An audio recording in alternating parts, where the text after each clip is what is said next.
Hello everyone, welcome back to the Bowman YouTube channel. I hope you're good. I hope you had a good weekend. We are here today to look at Tottenham against QPR. Yesterday Spurs are 2 for 2 in pre-season. Another win yesterday. A big test for Tottenham really. Hearts, the poor opposition that we faced in that game. Obviously we could learn things from it. We did a video on the channel which did really well. So I'm very grateful for everyone that enjoyed that video, that live that we did. And we're doing another one again today to go through the QPR game. It was a better test for Tottenham against a better opposition. Marty Cifuentes has got QPR playing really well coached. We're going to go through a lot of things in this game. We're going to go through how Tottenham's set up, how that changed in the second half. Again, Ange Postecoglou played two entirely different teams in each half, just like he did in the Hearts game. We're going to go through some individual performances that I really enjoyed. We're going to go through some good. We're going to go through some bad. We're going to go through Lucas Bergwall. We're going to go through Alfie Devine, who really impressed me. And we're going to talk about Brennan Johnson as well, because I said in my last video, and I've said it in a TikTok video as well, go and follow me on TikTok and make sure you subscribe to the channel as well on here, that I think next season is going to be a really big year for Brennan Johnson, but I think there's some problems in that Spurs front line that need to be ironed out as soon as possible, really, that have kind of carried over from last season a little bit as well. Hello, everyone in the chat. We've got Brooklyn, we've got Sue, we've got Bosco, we've got Peter Gordon as well. Make sure you subscribe if you aren't already. Thank you very much for joining in the chat. I enjoyed doing these lives. You know, I haven't done them before. This is my second one.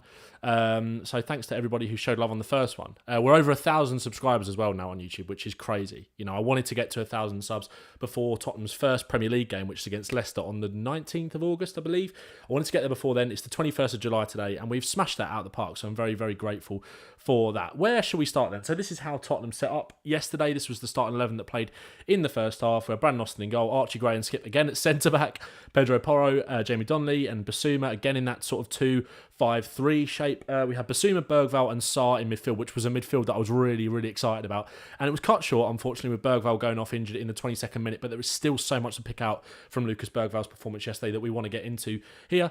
Brennan Johnson, Son, Werner was the front three. And then we had this 11 in the second half, if my Chrome will let me show it. I'm not sure it will, unfortunately. Here we go. We had Luka Gunter in goal, who I thought was super impressive. I'm really impressed with Spurs' youth goalkeepers so far in pre-season. We had Emerson and Phillips as the centre-back pairing in the second half. George Abbott, Jed Spence, Alfie Devine, who was really impressive, who we'll go into in more detail. James Maddison, Dane Kulusevski, who came on for Bergwall in the 20-odd minute or so, but played until around the 60th, 70th before we made some more subs. Solomon, who, again, I'm struggling to be convinced by. Will Lancashire, again, some really good moments from him. And Mikey Moore, that guy, Mikey Moore, again, absolutely superb yesterday. Let's go into Tottenham's average positions, because I think this was really interesting, and we're going to talk about a couple of players in a bit more detail as well. Where are we? Okay, here we go. Average positions from the first half for Tottenham. Here you can see Bissouma, Bergwall and Sarr bunched up nicely in that midfield.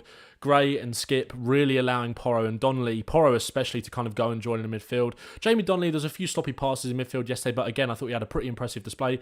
Left back, Sonny dropping that little bit deeper, allowing Brennan Johnson and Werner to kind of hug those touchlines and get in behind, allow him to link up the play. I've actually been quietly impressed with some of Sonny's link-up play during pre-season.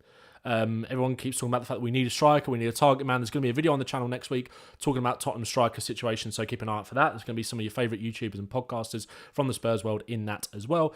And then we have a look at the substitutions, and it's a bit more spread out, really. Obviously, Villiers and Scarlett came on in the second half with Lancashire starting. If we pop Lancashire in there as well, you can see that he floated around quite nicely.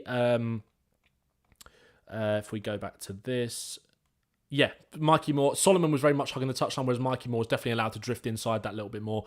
We definitely saw that yesterday. And we saw it again against Hearts as well. We saw it for his goal, and we saw it for a chance that he had that we'll show in the screenshots very shortly. Let me just open up the chat again here. We've got a question here from Sui in the chat, which we'll come on to shortly. I'm not going to go into Archie Gray in too much detail in this video, but Sui asked a question, do you think Gray can cover 6 with Højbjerg leaving? I was impressed with his defensive awareness against Hearts. Obviously, we got the news this morning that Højbjerg will be leaving to Marseille. It's a funny one, that. Obviously, it's not a great deal financially from Spurs. 1 year left on his contract. We've only got around £13 million for him. Apparently, Alistair Gold has come out and said it's more of a loan with an obligation to buy of around 19-20 million, so that's not too bad. That's some kind of news that's come through this afternoon. And it's time to move these players on, but I definitely think Gray can cover the 6. Let's go and talk about Yves Bissouma then, while we're on the subject of the 6. because I thought he had a really impressive display yesterday. We'll talk about his goal as well once we come to that. These were Bissouma's stats from the game yesterday. 1 goal, 24 out of 25 passes completed, 3 out of 3 successful dribbles, 3 passes into the final third, 1 accurate long ball, 1 interception, 2 ball recoveries, 4 out of 5 ground duels won, and 1 foul won. I thought it was much more like it from Yves Bissouma yesterday. Obviously, the thumbnail on the video, as you can see when you join this, was back to his best. Obviously, it's hard to really say that with it being pre-season. Ange Postecoglou yesterday, there was quite a funny moment where Bissouma was being interviewed by the Spurs TV guy. He was talking about his goal, and Ange Postecoglou said, it's only pre-season Biss. Sort of made that joke to him a little bit. I think that means that obviously you have to take his performance with a pinch of salt a little bit, but I think that shows that Ange Postecoglou knows the levels that are inside Yves Bissouma. Obviously, we saw a bit of a drop-off towards the end of the season last year. He's someone that I think Ange Postecoglou loves and really wants to get the best out of. And I think if we can get Bissouma anywhere near to that level that we saw in the first half of the season, I don't think Spurs need to go out and buy that number 6. 1, because I don't think the market is that great. And 2, because I think he's just superb. And we saw that yesterday. Yves Bissouma in those kind of the games acts like he's the best player on the pitch at a 5-a-side pitch. And that's exactly what we saw yesterday with his goal. And we'll come on to that shortly, but I want to talk about, first of all, I want to talk about some of the football that we played yesterday, because I thought in the first half, I thought we played some really, really lovely stuff, some really nice build-up play that we saw playing out from the back. And I think one thing that we've learned in both pre-seasons under Ange Postecoglou, especially this one so far, is how much the young players have kind of bought into this style of play. Spurs are at their best when they're playing 1 or 2 touch passing, and we saw that in so many moves yesterday. Let me just move if we need to. This was a chance in the first half where Son had a effort saved by the goalkeeper. That was one thing that frustrated me yesterday, and we'll come on to it a little bit, was the kind of lack of clinicality or that lack of clinicalness in that final third that we saw. But we saw some really good approach play. This was a lovely move. Sarr, little dink into Pedro Porro, obviously occupying that space, getting forward from right back. Sarr, lovely clip ball into him. Pedro Porro, lovely first time little touch into Brennan Johnson, who skins his man, gets past him. Great low ball into the penalty area, and Son comes onto it and has the shot saved by the goalkeeper. I'm going to talk about Brennan Johnson in a little bit more detail, because there were things that frustrated me yesterday, but that was when he got that crossing right. And if he can get that crossing right, more often than not, Spurs have got a really dangerous winger on their hands. Obviously saved by the goalkeeper. Again, this was lovely. Sarr receiving it kind of on the half turn there. I thought Sarr was excellent in that first half yesterday. Receiving the ball here. Just little turn. Takes the midfielder out of the game. Lovely ball into Pedro Porro. Lovely dink ball from Pedro Porro all the way up to Johnson. Again, who gets into that area. Ball across the penalty area, and Son again just can't quite convert. We know Sonny is one of the most clinical strikers in the Premier League. We've seen that with his XG, those underlying numbers, so I'm not too worried about Son's lack of finishing yesterday. Obviously, we haven't seen a goal from him in pre-season yet, but that will come. This was what impressed me most. This was the best move Spurs put together in the whole game, and it came from 1 or 2 touch passing in our own final third under pressure. The ball comes in here from the QPR winger, Archie Gray, who had a good game yesterday. We're not going to go into Gray into too much detail, but I thought he was pretty solid again at centre-back. Reads it, gets in there. Obviously has a little bit of help from Pape Matar. Let me just move myself so you can see that a little bit better. Sarr nips in there to just help Gray out. And then Archie Gray can play. Sarr one-touch ball, out to Porro, lovely ball down the line. And this was Dejan Kulusevski. Obviously, you can't quite see him here. He's not quite in shot. You can see just the bottom of him. This is the move where Dejan Kulusevski plays that lovely ball with the outside of his foot through to Werner. And yeah, less said about the finish, the better. But again, that approach play from Spurs was lovely in that first half. Really, really nice. I really enjoyed Dejan Kulusevski in that number 8 role again. That's kind of where he played in midfield. We're going to talk about Kulusevski again in a little bit more detail in a moment, because there's another chance that I want to talk about as we get into the second half. And we'll come on to that very shortly. Ashley Phillips, again, good ball into Maddison, who came on. I thought Maddison was good. I've been impressed by Maddison in pre-season so far, that ability to sort of float into those pockets in between the lines, etc. Playing on the half turn, that's where he's at his best, etc. Gets the ball here, turns, dribbles up towards the edge of the penalty area, and you can see Will Lancashire there just waiting to make that move. It's a lovely, delicate ball from Maddison, disguised pass through to Will Lancashire. Lancashire goes around the goalkeeper and can't quite convert from that tight angle. Again, let me know in the chat, were you impressed with Will Lancashire in that second half? I was. Obviously only got 20 minutes or so. He got that goal in the first game. We didn't quite see that from him, although he had that chance there yesterday. I was so impressed with Will Lancashire with his back to goal, that hold-up play, that ability to get tight to the centre-backs, pin them and bring other players into play. A couple of people in the chat here. Maz, Son has missed sitters recently. Yeah, I'm not too worried about Sonny and his finishing, to be honest. They're close range finishing. The goalkeeper makes himself big from the first one. The second one, he's got to be very delicate with it, and he just doesn't quite put it in the back of the net. Daring and Doing, the best Spurs podcast in all the land. Go and subscribe to Daring and Doing. Brennan going to cook this season. I genuinely believe that. We're going to come on to Brennan in a minute in more detail, because there were a few things that I was a bit more frustrated about, but we can come on to those. Let's carry on with this. Spurs turn the ball over. Ball gets fed into Kulusevski. Again, this is the benefit of kind of having a left footer, I think, who is so creative, either in that midfield three or in that front three, because they just open up the pitch, especially from these kind of angles. Lets the ball run. You can see Mikey Moore there. We talked about Mikey Moore when we looked at the average positions in terms of him drifting inside from that right-hand side into central areas, which obviously we don't see as much from Brennan Johnson. Brennan Johnson is going to hug the touchline and get in behind. Mikey Moore, unfortunately, just couldn't finish it off, but Kulusevski just puts that on a plate for him. Takes a little touch to set himself, and again, it's a good save from the goalkeeper. Mikey Moore yesterday, I thought, was so bright against Spurs in that 1 or 2 touch passing in that second half. Some of the moves that we put together, those little touch and spins around the fullback, so impressed with him. So impressed. What should we go on to next? Let's talk about the goals before we come on to some more of the negative stuff I thought from yesterday, because I think there were some negative things that we learned, but again, stuff that can be ironed out as well. Again, I want to talk about Alfie, Devine and Lucas Bergvall in some more detail as well in terms of some positives, but let me know in the chat. Maz in the chat there. Kulu has insane vision, 100%. Werner missing that chance should not be surprising. Did it every game for Chelsea and Leipzig last season. Yeah, it was frustrating. He just gets himself into a good area. If you're talking about the one from Kulusevski where he plays that ball around the corner, absolutely. It's quite frustrating, for sure. Just really kind of lacks that composure in the final third. We'll come on and talk about that in a little bit more detail in another area. This was the goal. This was Yves Bissouma's first goal.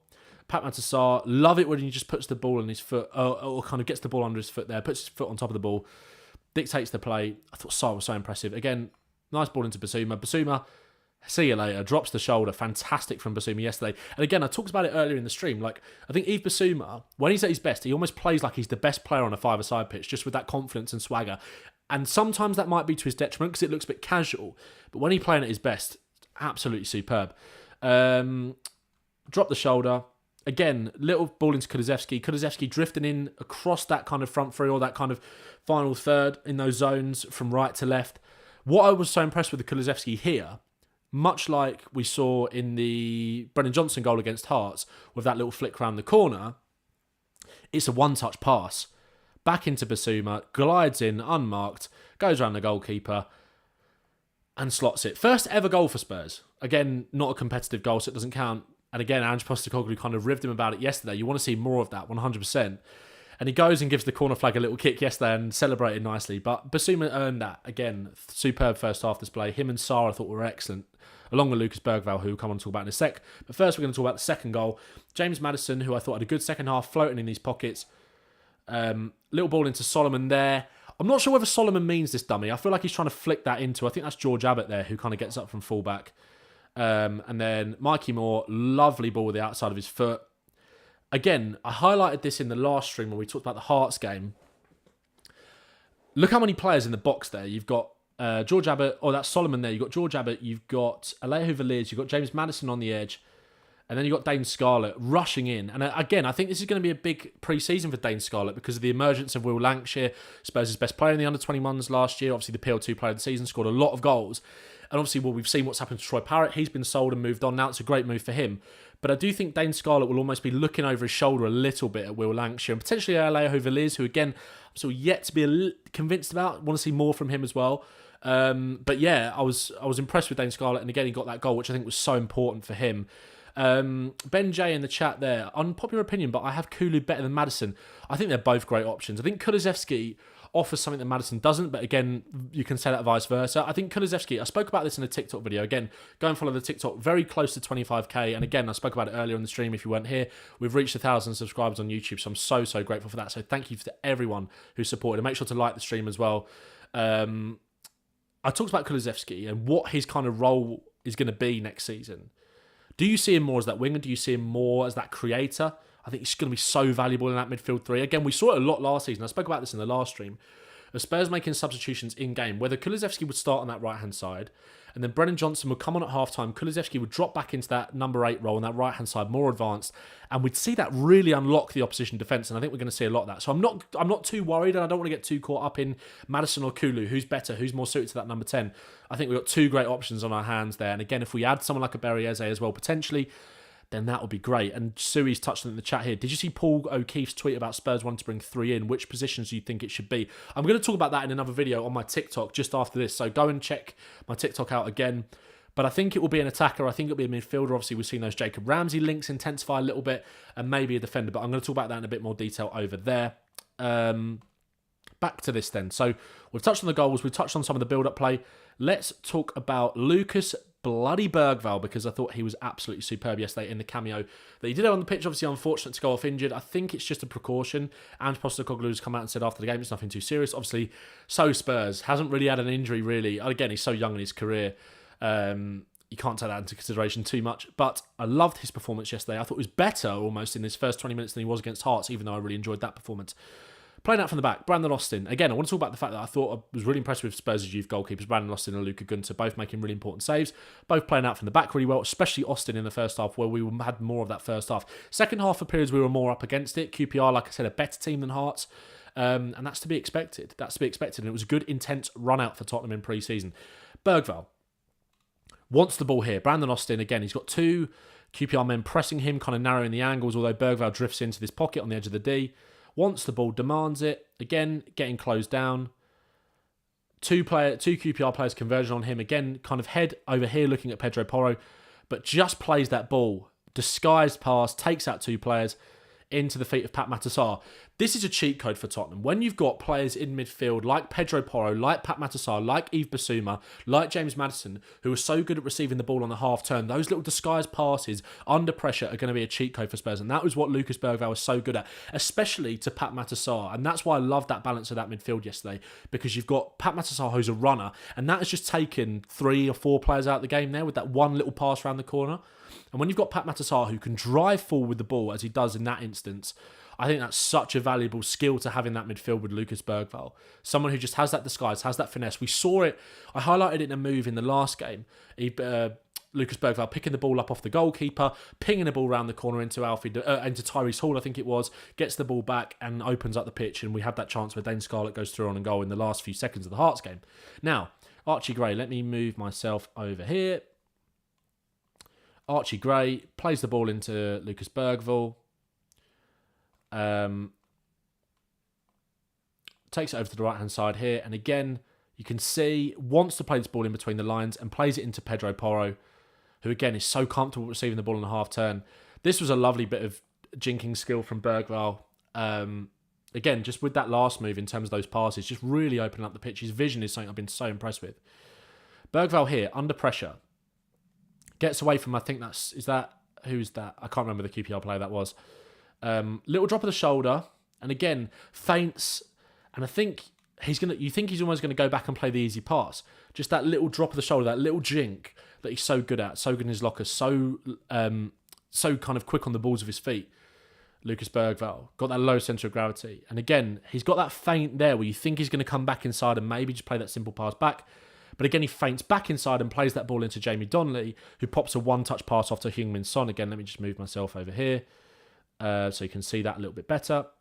Donnelly, little one-touch, pops it off into Son. And then Bergvall sees it here. He attacks this space. Donnelly, little pop-off into Son. Bergvall attacks the space and again can play that little ball in the channel to Brennan Johnson there, who can get that low ball across into the box. Yves Bissouma here, head up. Lucas Bergvall, again, the ball from Bissouma is into the feet of Son. Bergvall straight away wants to receive that. You can see Werner on his bike there. Bergvall, perfect weight of pass. Werner, good run in behind. And again, it's that low cross where you can see Brennan Johnson arriving late at the back post. Again, Bergvall's ability to find that weight of pass, drift into those areas where he's going to be able to open up defences, I think it's going to be so key for Tottenham. Again, especially with these kind of chances. We've seen it with 2 chances in a row where Bergvall's created openings for cutbacks or those low balls across the area, and with Spurs score a lot of goals from those positions with the movement of those wide players. Final one, I think, here from Bergvall before he went off injured, or maybe we have one more to show you. And get involved in the chat as well, guys. Let me know what you thought of Lucas Bergvall's performance yesterday. Bergvall again here. I think this is another example of his ability to drop the shoulder. So again, under pressure, drops the shoulder again, gets away from him, but the QPR man continues to press. And again, it looks like he's going to lose it. But again, he's got that low-key kind of strength that I think we almost see from, whisper it quietly, Martin Odegaard a little bit. In terms of that, I'm not going to be bullied off the ball. I'm going to jink, I'm going to get away from you, but I'm not going to be bullied off it. And I think we saw that from Lucas Bergvall yesterday. While we're on the vein of talking about players in a positive light, I want to talk about Alfie Devine, because he's really, really impressed me in these last couple of games. Came on in both second halves. Been super impressed with Alfie. Played in a various amount of positions yesterday. Kind of played as that 6, played as that 8, got forward a little bit here. Got a couple of examples here of line-breaking passes. Again, you can see Kulusevski wanting to receive the ball there. Alfie, you can see young players sometimes, again, wanting to be safe, just wanting to not make mistakes. Just play that ball out to Mikey Moore over there. Again, he's got Jed Spence and he's got Kulusevski there. That's not an easy pass, but he just waits for the gap to open up. Kulusevski makes that movement, leaves the space for Spence, and he just plays that ball in between the lines. I wish, this is something I want to improve for later streams. I want to be able to almost kind of draw these lines and draw these arrows to kind of help illustrate it a little bit, but hopefully you can see what I mean. Alfie Devine wraps his foot around it, good pace on the ball, and that was again something that I like with Lucas Bergvall. Great pace on the ball. It's a good ball there into Jed Spence. Oh, hang on a minute, we lost that there, sorry. And then Spence, again, I was impressed with Spence yesterday. I think we need to be a little bit wary of going a little bit too early on him. Obviously, I want to see more in pre-season. I think he's definitely landed a seat on that pre-season tour. I think we'll find out the squad tomorrow that will fly to Japan and Korea. Spence opens his body up, and again, a chance there for Spurs. Alfie again here, just scanning. Brings the ball forward a little bit, and again, takes out a few QPR players with this ball into Maddison. Again, like I said with Bergvall when I was talking about Sarr, and Porro and Bissouma, when you've got midfielders that are so comfortable receiving the ball on the half turn, that is Maddison's bread and butter. So good at that. Devine plays that ball, splits the defence. And again, one more example I want to show from Alfie here. I think I've got a couple more to show actually before we move on to Brennan Johnson, and we're going to finish up the stream talking about Johnson. Alfie Devine, QPR got the ball here. And again, Spurs had to do a lot of good defensive work yesterday. Had to really kind of dig in because QPR were playing on the front foot in that second half. They looked like they could nick a goal. Alfie tracks the runner and gets back, makes that tackle. Final thing I want to show with Alfie, again, kind of range of his passing, almost coming into that deep line midfielder, that number 6. He's got the long pass in him as well. And that's a perfect touch from Spence. And Spurs, again, you've got runners in behind, you've got Moore there, and you've got Veliz. Final thing I want to talk about that just frustrated me a little bit yesterday, just frustrated me. And again, let me know what you thought of the stream in the chat, guys. Let me know what you thought of Alfie Devine's performance. Is he someone that you would loan out? Is he someone that you would keep at Tottenham next season? Because I think there's so much more to come from him. I'm super impressed. Let me just bring myself over here because we're going to be focused on the right channel. Brennan Johnson. Brennan Johnson and Werner. Spurs are just lacking that kind of clinical nature in that front third, as I talked about. You can't quite see Johnson here. He's a little bit out of the picture. Let me see if I can just drag him into frame. Yeah, perfect. There we go. Johnson here. Let's bring it back. Spurs have a throw-in. Set the scene. Spurs have a throw-in here. Pedro Porro. Jamie Donnelly bursts into that space. Again, great from him. Allowed that freedom in that inverted fullback role to drift inside. Ball comes into Donnelly. Love that from him. So composed on the ball, bringing it forward. Again, great ball into the feet of Johnson. Does the hard bit. Draws the defender in and bursts past him. And he's got so much space there. And let me just move myself down again so you can see Werner coming in at the back post. Spurs will score a lot of goals like this next season if they can just sort this out. Sort that weight of cross out. Sort those kind of timings of the run out from both of those wingers, Werner and Johnson, because I really think they can be a bit of a cheat code for Spurs. But that cross is so wayward from Johnson. Again, you can't really see the ball that clearly here. Werner's got into a perfect position there. If you can just keep that low and hard across the deck. And we saw Johnson sort that out. We saw him correct that. In the game, which was good. This was, I think, the 15th minute. Again, we saw him get that weight of pass right because he set up 2 chances for Son and... 2 chances for Son, actually. They both were, weren't they? Just very wayward with the cross, unfortunately. But yeah, that's it, guys. Let me know what you thought in the chat. Let me know what you thought of our performance. Let me know in the comments after the video as well who your man of the match was. And again, thanks so much for getting involved in the streams. Really enjoying doing these. I'll be doing these after every pre-season game, so you guys can look forward to those. Make sure to subscribe if you haven't already. Let's go through some quick questions before we got to jump. Kulu's a false 9. I like that idea. Peter Gordon, again, following that up. Hate to mention the scum, but Kulu can be our Havertz in a similar role. I said that in a TikTok video, a few months back. 100%. Bergvall has nice hair. Does have nice hair. Doesn't go out of place, does it? I like that we saw more of Spence defensively against QPR. Again, yes, very important. I actually want to shout out Emerson Morale because I think he is leaving. I thought he played really well yesterday at the back, especially when he got that kick. Peter Gordon, again, gives Spence a chance. Spencer's a must the way he's been playing. Maybe something tweaked in Genoa. Potentially, yeah. Potentially. Hopefully we see more from him. I do want to see more on the pre-season tour. Hopefully he gets that opportunity. And that is where we will leave it. Guys, thank you so much for watching. Thanks so much for getting involved in the stream. Let me know what you thought in the game in the comments below. Share it with your mates who you think might like these videos. And yeah, that is what we learned from Tottenham 2, QPR 0. And we are